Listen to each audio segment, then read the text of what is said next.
যুক্তরাজ্যে নতুন ভিসা সিস্টেমের পরিকল্পনা করছে সরকার। লেবার সরকার ক্ষমতায় এলে অভিবাসনের পথ সহজ হবে ধারণা ছিল অভিবাসীদের। দীর্ঘদিনের এ ধারণাটিকে ভুল প্রমাণ করতে যাচ্ছে অপেক্ষাকৃত অভিবাসী বান্ধব লেবার সরকার। বিস্তারিত দেখুন আমাদের নিউজ এডিটর লিপটন কুমারের রিপোর্টে।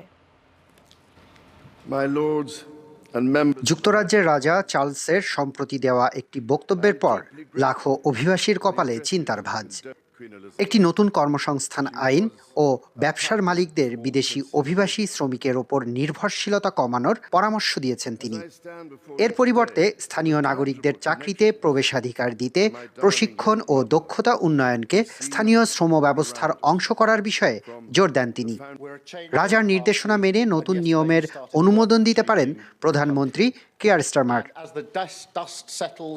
জানা গেছে এর মধ্যেই অভিবাসীদের পরিবারের সদস্যরা কম সংখ্যায় যুক্তরাজ্যে ভ্রমণ করছেন। এর প্রধান কারণ ইস্যুকৃত ভিসার সংখ্যা 1/3 বেশি কমে গেছে। একজন শিক্ষার্থী বা অভিবাসী কর্মী হিসাবে ভিসা পাওয়া এখন আগের মতো আর সহজ নয়।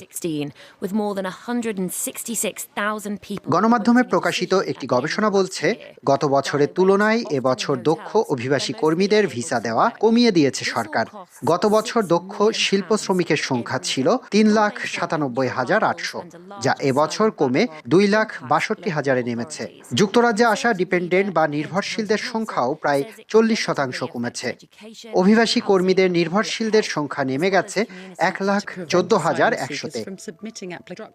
ব্রিটেনে লেবার সরকার ক্ষমতায় এলে অভিবাসনের পথ সহজ হবে, এমনটাই ভেবেছিলেন অভিবাসীরা, কারণ লেবার অপেক্ষাকৃত অভিবাসী বান্ধব। তবে এবার সেই ধারণাটিকে ভুল প্রমাণ করে অভিবাসীদের জন্য রীতিমতো নতুন ভিসা সিস্টেম চালু করতে যাচ্ছে সরকার। এতে এখানে থাকা বৈধ কাগজপত্রবিহীন অসংখ্য বাংলাদেশিদেরও হতাশা বেড়েছে। বহু বছর ধরে বসবাস ও কাজের বৈধতা ছাড়াই ব্রিটেনে 5 লক্ষাধিক মানুষ আনডকুমেন্টেড অবস্থায় বসবাস করছেন।